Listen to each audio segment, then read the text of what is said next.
El Día de Muertos en que mi padre me humilló frente a 20 familiares, llamándome niña desobediente solo por preguntar qué me dejó mi abuela en su testamento, sentí como la sangre me quemaba las mejillas. Todos rieron. Todos. Pero lo que ninguno de ellos sabía, lo que mi padre jamás imaginó, es que yo ya tenía en mis manos los documentos que cambiarían todo. Y cuando a la mañana siguiente tocó la puerta de mi cuarto, con esa sonrisa burlona, encontró la habitación vacía. Sin ropa, sin maleta, sin mí. Antes de que pudiera marcar mi número, el timbre sonó, y el abogado de la familia estaba en la puerta con un maletín lleno de secretos que mi padre nunca supo que existían. Pero antes de entrar en la historia, apóyame dándole like y suscribiéndote ahora mismo. También quiero saludarlos. Déjame en los comentarios tu nombre, tu ciudad e ideas para próximas historias. Gracias. Me llamo Francisca Rentería y tengo 31 años.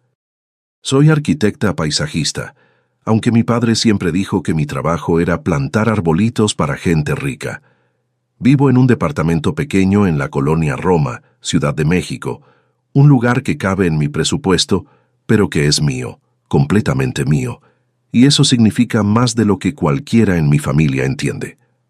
Aquella tarde del Día de Muertos, llegué a la casa familiar en Coyoacán con un nudo en el estómago que llevaba días creciendo. La casa de mi abuela Esperanza. Una casona colonial de cantera rosa con bugambilias moradas cayendo sobre el muro, el tipo de lugar que en otras familias sería un santuario de buenos recuerdos. En la mía, era un campo de batalla disfrazado de hogar. Mi abuela Esperanza había muerto 3 semanas antes, 87 años, lúcida hasta el último día, con esa mirada que siempre me hacía sentir vista de verdad. La extrañaba con un dolor físico que me despertaba en las noches, pero ese día no era para llorarla en paz. Era para escuchar cómo mi padre, Mauricio Rentería, juez retirado del Tribunal Superior, iba a repartir su legado como si fuera un rey distribuyendo tierras. La sala estaba llena, tíos, primos, conocidos de la familia, 20 personas sentadas en las sillas de mimbre y los sillones de terciopelo verde que la abuela tanto cuidaba.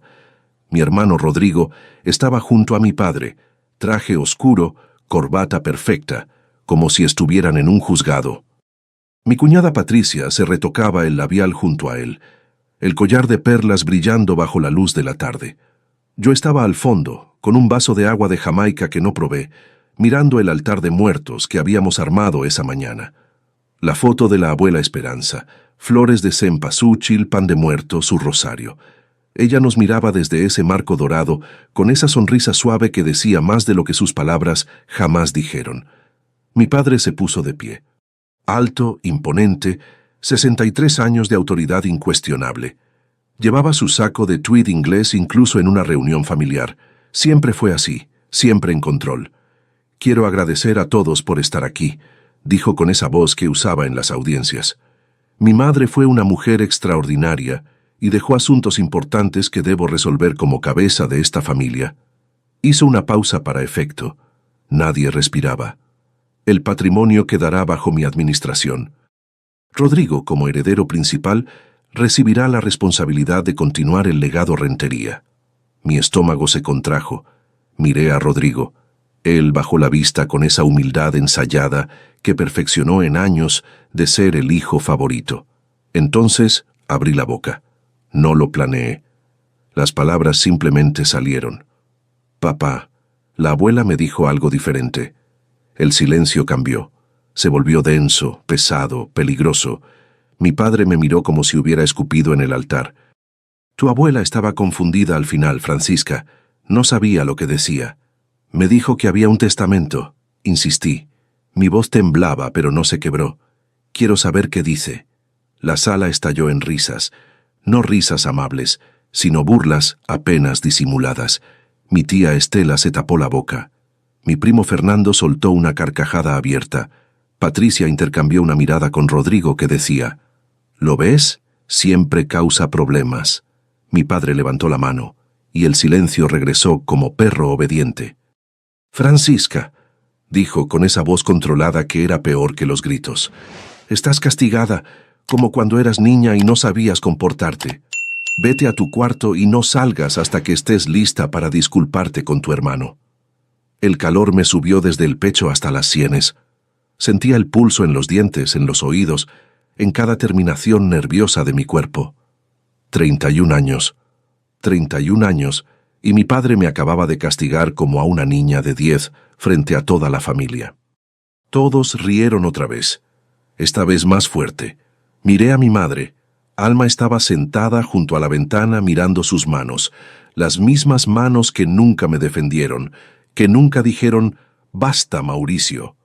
Miré a mi padre directo a los ojos, y dije una sola palabra, «Está bien». Me di la vuelta y subí las escaleras mientras las risas todavía rebotaban en las paredes de cantera. Entré al cuarto que había sido mío durante mi infancia, el que todavía tenía el póster de Luis Barragán que pegué a los 16 años. Me senté en la cama individual y respiré hondo 3 veces. Entonces saqué mi teléfono y marqué un número que llevaba guardado desde hacía 8 días. ¿A quién llamó Francisca? ¿Qué sabe que su padre ignora? Para entender lo que pasó esa noche, necesito llevarte 8 días atrás, al funeral de mi abuela Esperanza. Fue un martes por la mañana en la parroquia de San Juan Bautista en Coyoacán. Cielo gris, olor a copal, lirios blancos por todas partes. El ataúd de caoba brillaba tanto que podías ver tu reflejo en él. Mi padre dio el discurso principal. Habló durante 11 minutos sobre el legado Rentería, sobre la tradición, sobre cómo mi hijo continuará lo que esta familia construyó. Mencionó a Rodrigo por nombre 4 veces, a mi madre una vez, a mí ninguna. Después, en la fila de condolencias, el esposo de mi tía preguntó a qué me dedicaba. Antes de que pudiera responder, mi padre se inclinó desde atrás. Francisca siembra plantitas para gente con dinero, dijo. Algunos rieron cortésmente. Sentí ese ardor conocido, el que empieza en el esternón y sube. Iba a irme cuando un hombre mayor que no conocía se acercó. Pelo plateado, lentes con montura dorada, traje gris impecable. Tomó mi mano con cuidado y la apretó suavemente. «Su abuela estaba muy orgullosa de usted», dijo en voz baja. «Estaré en contacto». Y desapareció entre la multitud antes de que pudiera preguntar su nombre. Esa noche, 15 de nosotros nos reunimos en la casa de Coyoacán para cenar. La mesa larga de nogal estaba puesta con la vajilla de Talavera que había sido de la familia durante 3 generaciones, velas en candelabros de plata, una botella de vino tinto del Valle de Guadalupe respirando en la cómoda. Mi padre se sentó a la cabecera, naturalmente. Levantó su copa. «Mamá lo dejó todo bajo mi administración», anunció. «Me aseguraré de que los bienes familiares se distribuyan a las personas correctas, las que tienen capacidad para manejarlos». Sus ojos se posaron en mí. «Eso significa que tú no tienes que preocuparte por nada de esto, Francisca. Las cosas complicadas no son realmente tu área». Rodrigo asintió como secretario de tribunal. Patricia ajustó su collar de perlas y no dijo nada. Dejé el tenedor en el plato. «Papá», la abuela me dijo. «Tu abuela estaba confundida al final», me interrumpió. «Lo que sea que te haya prometido, olvídalo». Mi madre, Alma, miraba su plato. No levantó la vista. Nunca lo hacía. Después de la cena, me disculpé y subí al cuarto donde crecí. El póster de Luis Barragán seguía ahí, con las esquinas enrolladas. Me senté en la cama y abrí el cajón de la mesita de noche por costumbre. Dentro había un sobre que no estaba ahí antes. Papel color crema con una marca de agua tenue. Mi nombre al frente en tinta azul, la letra temblorosa pero deliberada de mi abuela. Las manos me temblaban cuando lo recogí. Adentro había 2 cosas. La primera era una carta, 2 páginas, por ambos lados, en la letra de la abuela Esperanza. La pluma había presionado tan fuerte que dejó surcos en el papel, como si quisiera que las palabras fueran permanentes. La segunda era una fotocopia parcial de lo que parecía un documento más largo. El encabezado decía, «Fideicomiso irrevocable. Esperanza M. Rentería, fideicomitente». A mitad de la primera página fotocopiada, resaltado en amarillo, había una sola línea, «Beneficiaria, Francisca Rentería». Leí la carta con lágrimas cayendo por mi cara. «Francisca, si estás leyendo esto, entonces ya me fui. y tu padre ya está haciendo lo que sabía que haría. Lo siento por no poder detenerlo mientras estaba viva. Lo intenté a mi manera, pero hombres como tu padre no escuchan a las mujeres. Solo escuchan documentos. El fideicomiso original está con mi abogado, Humberto Salazar. Su oficina está en la colonia San Ángel. La copia que te he dejado es parcial. No es suficiente para probar nada por sí sola, pero es suficiente para que sepas que te estoy diciendo la verdad. No le muestres esto a nadie, ni a tu padre, ni a Rodrigo, ni siquiera a tu madre. Amo a Alma, pero se lo dirá a Mauricio. Espera el momento correcto y Humberto sabrá qué hacer. Siempre fuiste mi arquitecta, Francisca, la que construye, no dejes que te derrumben. Todo mi amor, abuela. Doblé la carta y la presioné contra mi pecho. La fotocopia estaba incompleta. No podía usarla como evidencia. No tenía abogado. No sabía quién era Humberto Salazar más allá de un nombre y una colonia. Y mi abuela llevaba 48 horas bajo tierra. Amigos, cada historia que les cuento sale todos los días. Pero YouTube solo se las mostrará si tocan el botón rojo de suscribirse. Toquen suscribirse, activen la campanita y nunca se perderán una historia. Gracias. Pero por primera vez en años sentí algo además de pequeña. Sentí que alguien creyó en mí, siempre había creído en mí y lo había puesto por escrito. Manejé de regreso a la Ciudad de México a la mañana siguiente sin despedirme. Nadie notó, o si lo hicieron, nadie llamó. Mi departamento estaba exactamente como lo había dejado. Plantas en cada alféizar, mesa de dibujo cubierta de papel albanene, una taza fría de té de 2 días atrás todavía junto al fregadero. Amaba este lugar, aunque era tan pequeño que podía tocar las paredes opuestas si estiraba los brazos. Era mío. El único espacio en el mundo donde nadie me decía que no era suficiente.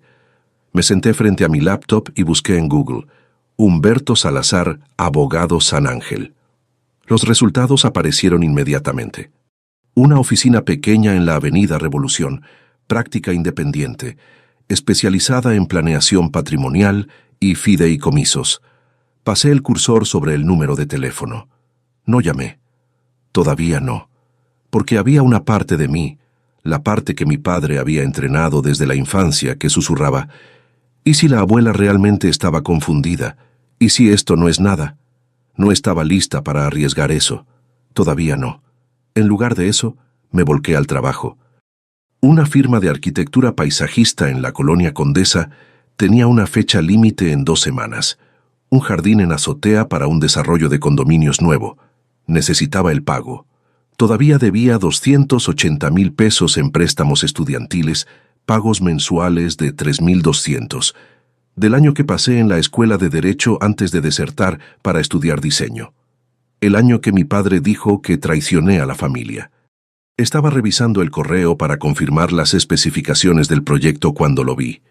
Enterrado entre un boletín y una notificación de envío, un correo de Rodrigo, no para mí, reenviado a mí por accidente. Asunto: borrador petición, enmienda fideicomiso. El estómago se me cayó. Lo abrí. Leí las primeras líneas. Entonces mi teléfono vibró con el recordatorio de la fecha límite del proyecto y tuve que cerrar la laptop e ir a la oficina. Pero había visto suficiente. Suficiente para saber que lo que mi padre estaba planeando ya había comenzado. ¿Qué decía ese correo? ¿Qué están tramando padre e hijo? Pasaron 3 semanas. Me sumergí en el trabajo. El proyecto del jardín en azotea consumió jornadas de 16 horas, y lo permití porque concentrarme era más fácil que tener miedo. Pero ese correo permanecía en mi bandeja de entrada como una astilla bajo la piel. No lo había abierto de nuevo. No estaba segura de querer hacerlo. Entonces, mi madre llamó. «Francisca, tu padre quiere a toda la familia junta para el Día de Muertos».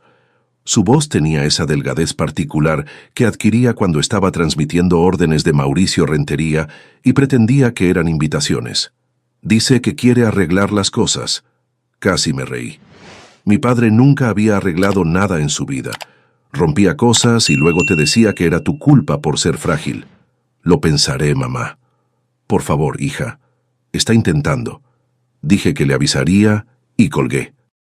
Entonces me senté en mi mesa de cocina, una pieza de segunda mano de IKEA que yo misma había lijado y barnizado, y finalmente abrí el correo accidental de Rodrigo. Era una cadena, 7 mensajes entre mi hermano y mi padre durante 2 semanas. El asunto borrador petición enmienda fideicomiso era exactamente lo que sonaba. Rodrigo había redactado una petición legal a la Corte solicitando un cambio de beneficiaria en el fideicomiso de la abuela Esperanza. Los fundamentos citados eran incompetencia financiera de la beneficiaria nombrada. Yo. La petición argumentaba que yo tenía un patrón de decisiones de carrera inestables, sin activos significativos, y deuda educativa pendiente inconsistente con responsabilidad fiduciaria. Mi hermano había escrito eso sobre mí en lenguaje legal para una presentación en corte, pero la línea que me nubló la visión no fue la jerga legal. Fue el mensaje casual que Rodrigo le escribió a mi padre al final de la cadena. Ella no va a pelear. Nunca pelea nada. Esa es la belleza del asunto, papá. Me quedé sentada mucho tiempo.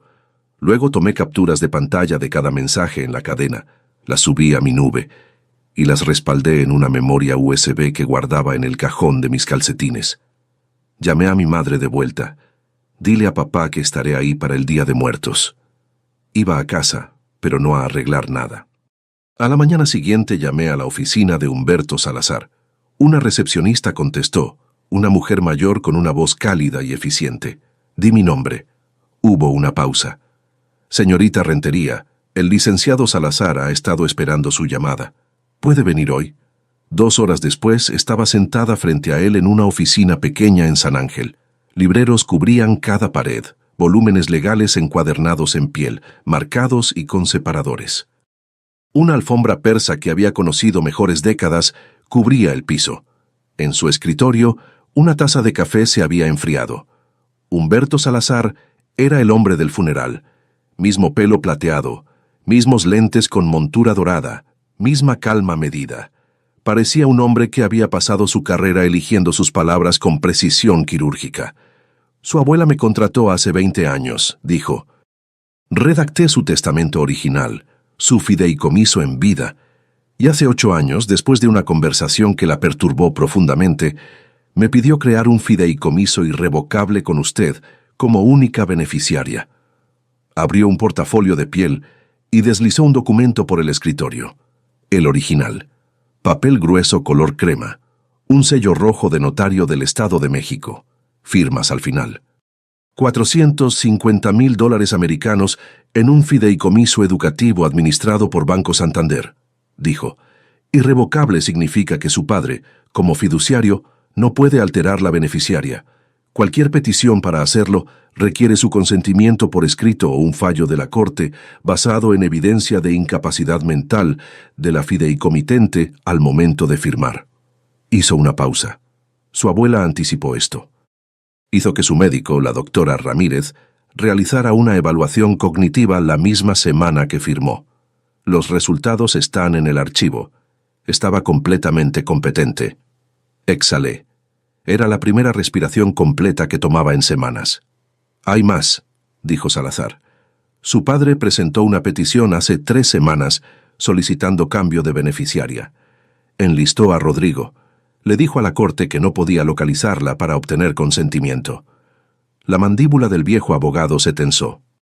Usted y yo sabemos que eso no es verdad.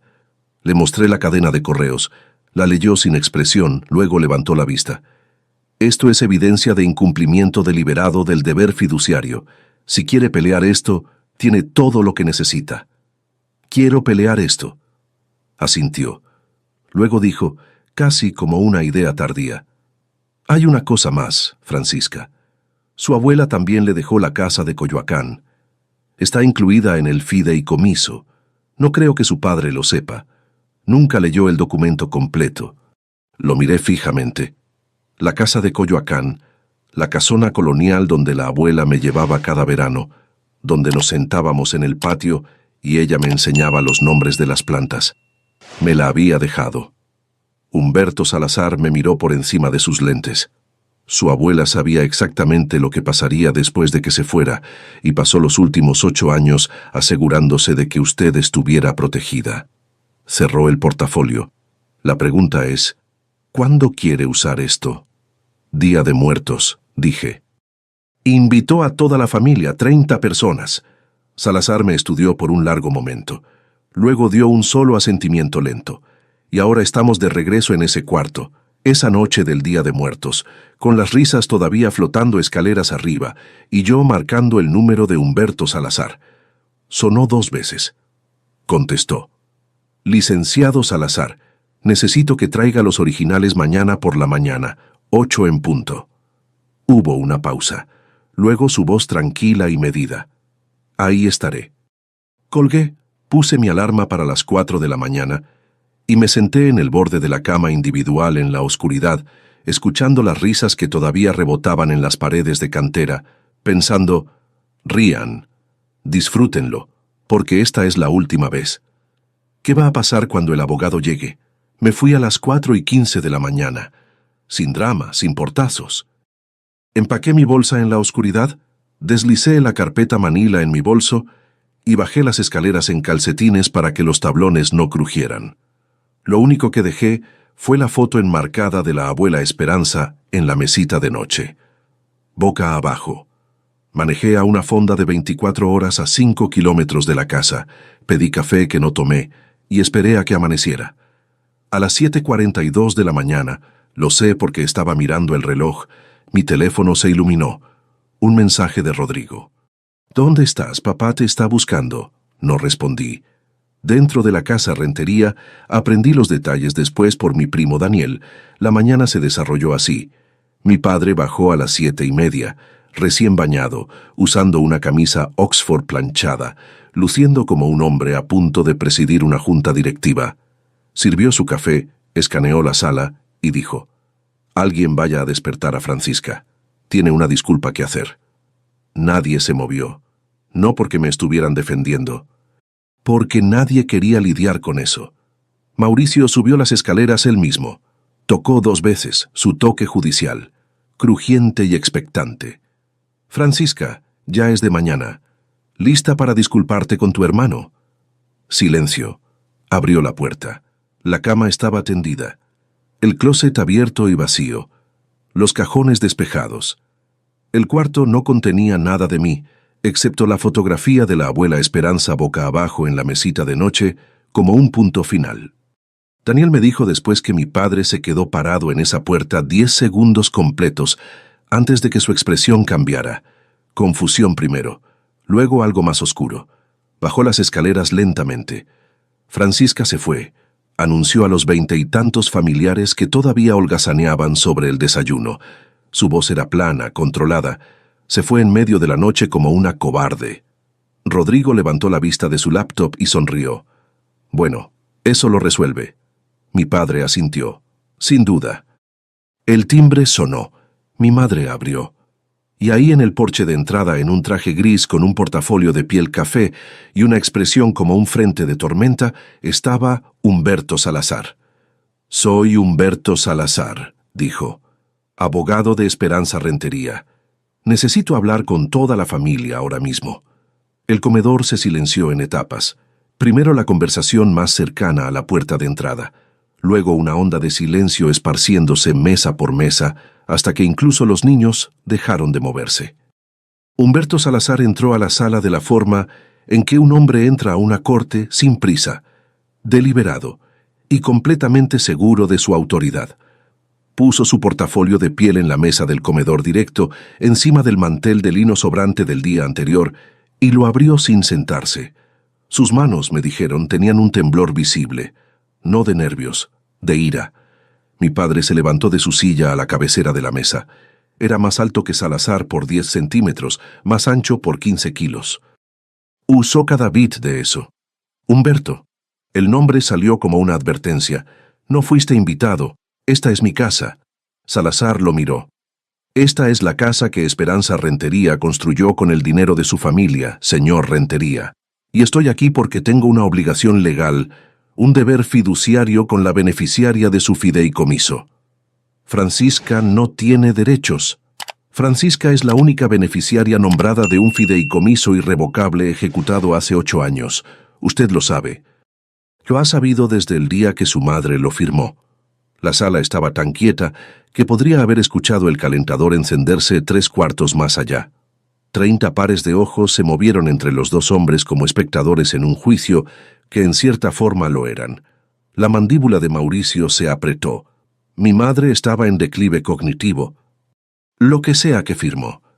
Fue firmado en presencia de 2 testigos independientes y acompañado por una evaluación médica confirmando competencia mental completa.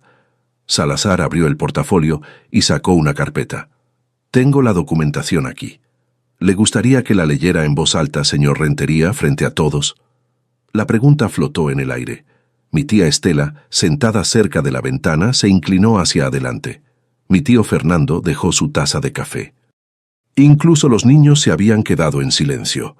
Mauricio Rentería miró la carpeta en las manos de Salazar de la forma en que un hombre mira un arma cargada apuntada a su pecho.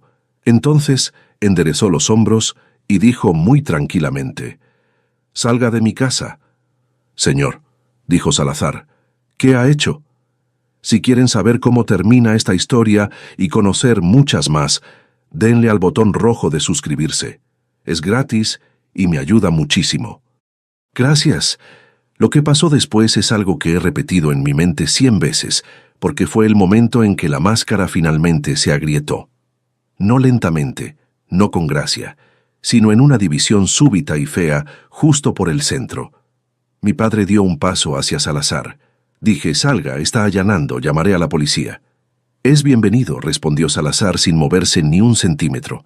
«Y cuando lleguen, les mostraré la petición que usted presentó ante la corte hace 3 semanas. La que donde afirmó que no podía localizar a la beneficiaria del fideicomiso de su madre». Hizo una pausa. «La beneficiaria cuyo número de teléfono tiene, cuya dirección tiene, que estaba durmiendo en esta casa anoche». La cara de Mauricio pasó por una secuencia. Roja, luego blanca, luego una especie de gris moteado que nunca había visto en una persona viva. Alrededor de la sala pude ver la reacción esparciéndose. Estela presionando su mano contra su boca. Fernando frunciendo el ceño. Primos intercambiando miradas. Fue entonces cuando Rodrigo se puso de pie. Mi hermano, el hijo dorado, el abogado, el que siempre sabía el ángulo correcto, dio un paso al frente con las manos levantadas, en un gesto tranquilizador. «Licenciado Salazar, aprecio su preocupación, pero cualquier documento que esté referenciando puede ser contestado en el foro legal apropiado». «Usted redactó la petición, ¿no es así, señor Rentería?» Salazar giró para enfrentarlo. Su voz era tranquila, precisa, quirúrgica. Preparó una presentación para cambiar la beneficiaria de un fideicomiso irrevocable en nombre de su padre, quien también es el fiduciario. Tengo los correos. La compostura de Rodrigo no se hizo añicos. Se evaporó. Un momento era un abogado confiado. Al siguiente era un hombre cuya boca se había aflojado y cuyos ojos habían volteado involuntariamente, inconfundiblemente, hacia su padre. «Papá», dijo en voz baja, «necesitamos hablar en privado». Mauricio ni siquiera lo miró. «No, no tengo nada que ocultar». Mi tía Estela se levantó de su silla. Su voz, cuando habló, llevaba la autoridad particular de una mujer que había observado a una familia mentirse a sí misma durante décadas y finalmente había tenido suficiente. «Mauricio», dijo, «deja que el hombre hable». Un murmullo de acuerdo onduló por la sala. No fuerte, no desafiante, pero presente, como las primeras grietas en un lago congelado antes de que toda la superficie ceda. Mi padre miró alrededor de la sala y vio quizás por primera vez que la audiencia que había reunido para su propia presentación ya no estaba de su lado. ¿Qué revelará el abogado? ¿Cómo reaccionará la familia? Yo estaba estacionada afuera de un café Avellaneda en la colonia Roma, viendo la lluvia trazar líneas torcidas por mi parabrisas. Mi Honda Civic 2014, 147.000 kilómetros, una abolladura pequeña en el parachoques trasero de un estacionamiento en la universidad, no era el tipo de carro que hacía que alguien volteara a ver. Y esa mañana, la invisibilidad era exactamente lo que necesitaba. A las 8:17 de la mañana, había enviado un correo formal a la División de Administración de Fideicomisos en Banco Santander, solicitando confirmación por escrito de mi estatus como beneficiaria del fideicomiso irrevocable de Esperanza M. Rentería. A las 9:41 llegó la respuesta de una oficial de fideicomiso llamada Patricia Moreno. Estimada señorita Rentería, esta es para confirmar que usted es la única beneficiaria nombrada del fideicomiso irrevocable de Esperanza M. Rentería. El corpus del fideicomiso de $450,000 americanos permanece intacto y no ha sido dispersado. Una petición para enmendar la designación de beneficiaria fue presentada el 14 de octubre por el fiduciario actual, Mauricio A. Rentería, pero no ha sido aprobada por la Corte. No pueden hacerse dispersiones sin su autorización por escrito.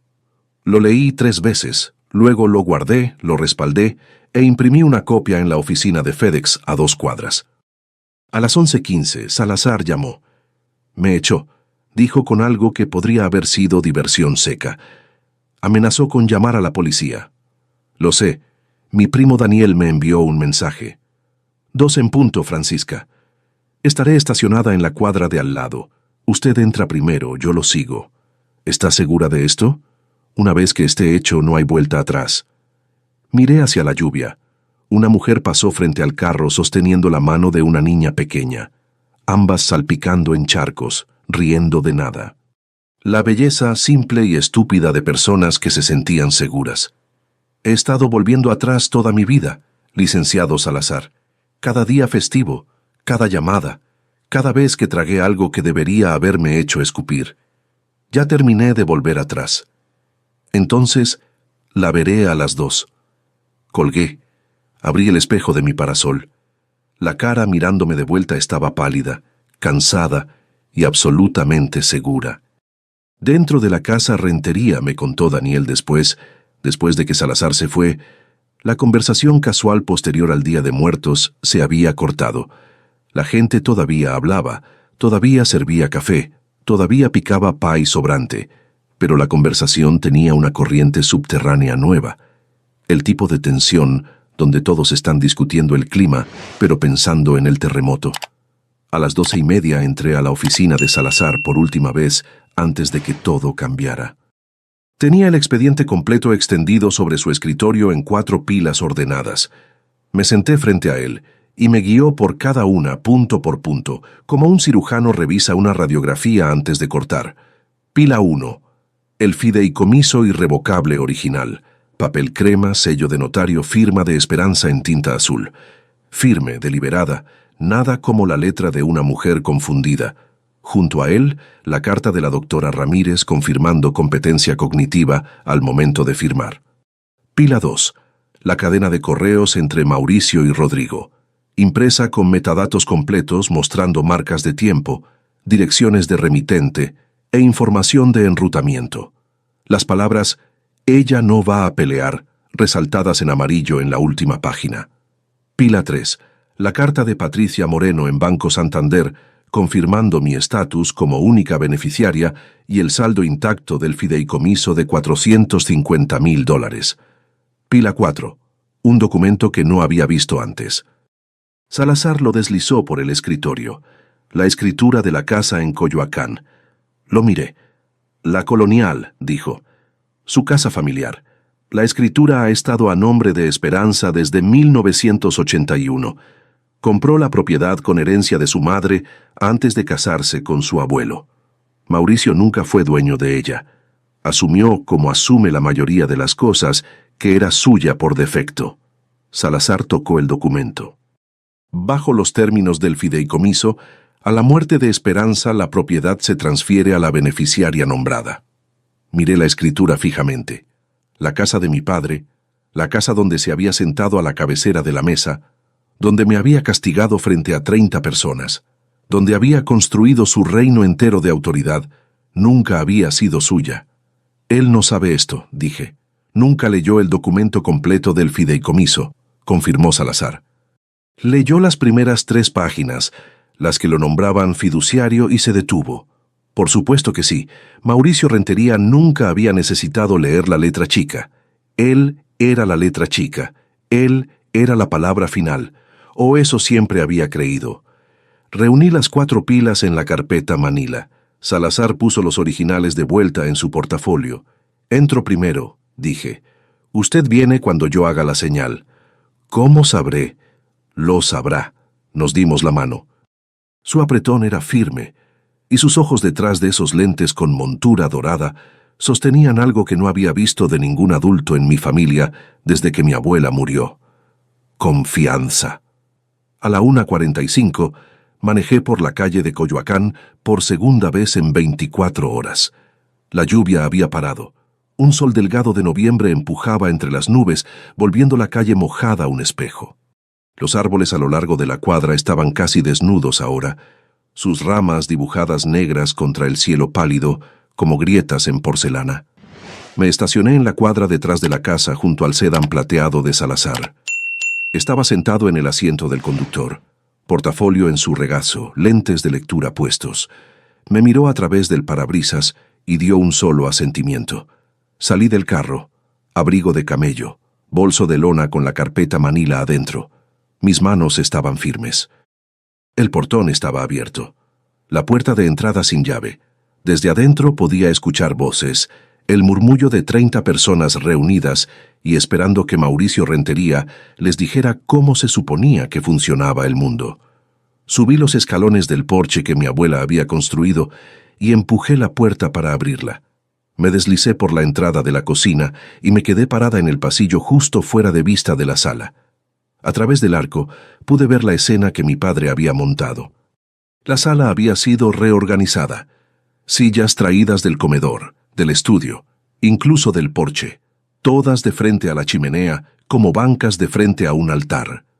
30 personas sentadas y atentas.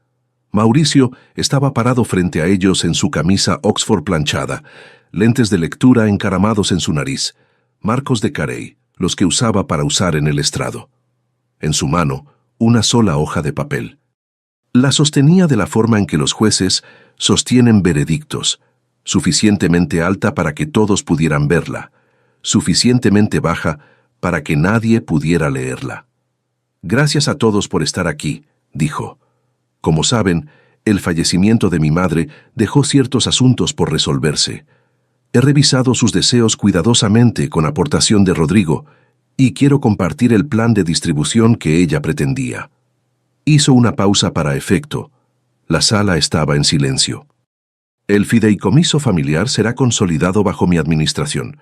El fondo educativo, $450,000, será transferido a Rodrigo para administración de la próxima generación». Levantó la vista como revisando a su audiencia.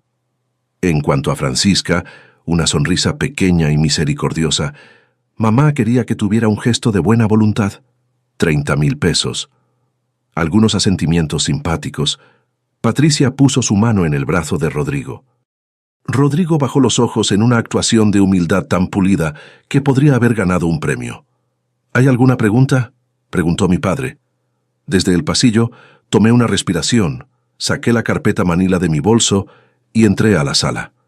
Detrás de mí, la puerta de entrada se abrió tranquilamente. Humberto Salazar entró. ¿Cómo reaccionará el padre cuando vea a Francisca? ¿Qué pasará con los documentos? Cada cabeza en la sala giró. 32 caras, algunas sorprendidas, algunas confusas, unas pocas genuinamente complacidas de verme. Mi primo Daniel, sentado en la fila de atrás, me dio un pequeño asentimiento. Mi tía Estela se enderezó en su silla. La expresión de mi padre pasó por 3 fases en 2 segundos. Sorpresa, molestia, luego un endurecimiento, la máscara de corte encajando de vuelta en su lugar. «Bueno», dijo, «la hija pródiga regresa». Unas pocas risitas obligatorias de la multitud. «Asumí que habías huido para siempre esta vez. ¿Estás aquí para disculparte con tu hermano?» «No», dije. Mi voz era nivelada, calmada de una forma que me sorprendió, porque mi corazón golpeaba contra mis costillas tan fuerte que estaba segura de que la gente podía verlo a través de mi abrigo. «Estoy aquí para escuchar el testamento. El real». Caminé pasando a él, pasando su dedo apuntando, pasando su reloj Cartier, pasando la silla donde había presidido durante 30 años, y puse la carpeta Manila en la mesa junto a la chimenea. Salazar entró detrás de mí. Portafolio, traje gris, la autoridad tranquila de un hombre que había estado haciendo esto durante décadas. Lo que pasó en los siguientes 47 minutos cambió mi vida para siempre. Salazar leyó el fideicomiso irrevocable completo. Cada línea, cada cláusula. La sala escuchó sobre los $450,000, sobre la casa de Coyoacán, sobre el hecho de que mi abuela había planeado todo esto 8 años antes de morir. Mostró la evaluación médica de la doctora Ramírez. Leyó los correos entre mi padre y Rodrigo en voz alta, incluyendo la línea: ella no va a pelear, nunca pelea nada. Vi cómo la cara de mi padre se vaciaba de color. Vi cómo Rodrigo se hundía en el sillón. Vi cómo mi madre finalmente se ponía de pie y decía: «Le debes una disculpa, Mauricio. Le has debido una toda su vida». Mi padre no dijo nada. Giró y caminó a su estudio y cerró la puerta. En los minutos que siguieron, la sala se reorganizó. No los muebles, sino las personas. Las líneas invisibles de lealtad que habían estructurado cada reunión rentería durante tanto tiempo como podía recordar, cambiaron tranquila y permanentemente como placas tectónicas. El lunes por la mañana, Humberto Salazar presentó 3 documentos ante el Tribunal Superior: una petición para remover a Mauricio como fiduciario, una solicitud para nombrarse fiduciario interino y una queja ante el Colegio de Abogados contra Rodrigo por violaciones éticas. Dentro de 2 semanas, la Corte otorgó la remoción del fiduciario. Los $450,000 fueron transferidos a una cuenta a mi nombre. La escritura de la casa de Coyoacán fue actualizada con mi nombre. Mi padre me llamó una vez. Dijo: «Destruiste a esta familia». Yo dije: «No, papá, tú lo hiciste. Yo solo traje los recibos». Colgó. No he sabido de él desde entonces. 6 meses después, la primavera había llegado y el jardín de mi abuela estaba volviendo a la vida. Había pasado el invierno de rodillas en la tierra, podando, limpiando, aireando el suelo que se había agriado por 2 años de abandono. Las raíces eran más profundas de lo que esperaba. Habían sobrevivido el abandono. Solo necesitaban que alguien cortara el peso muerto y dejara entrar la luz. Conocía el sentimiento. Con el préstamo estudiantil pagado, $280,000, el cheque más satisfactorio que jamás escribí, usé una porción del fideicomiso para rentar un espacio de estudio pequeño en la colonia Roma. Rentería Diseño Paisajista, mi nombre en la puerta. El nombre de mi abuela, realmente. Estoy contando esta historia desde el patio de la casa de Coyoacán. Es sábado. El sol brilla. Las bugambilias están floreciendo moradas contra el muro, y puedo ver el jardín que estoy reconstruyendo planta por planta. Mi abuela no me dejó dinero. Me dejó prueba. Prueba de que alguien en mi familia me vio, la verdadera yo, la que construye cosas, y decidió que valía la pena protegerme. No con palabras, con documentos, con planes, con el tipo de amor que contrata a un abogado y piensa 8 años adelante. Esa es la herencia que cambió mi vida. No los $450,000, no las casas. El conocimiento de que valía la pena el problema. Si te gustó esta historia, haz clic en suscríbete y cuéntame en los comentarios qué parte te impresionó más. ¿El padre merecía perdón? Dime sí o no abajo. Mañana hay más historias. Nos vemos allí. Esta narrativa tiene como único propósito inspirar reflexión sobre las relaciones familiares, la importancia de la honestidad emocional, el perdón y el valor del tiempo.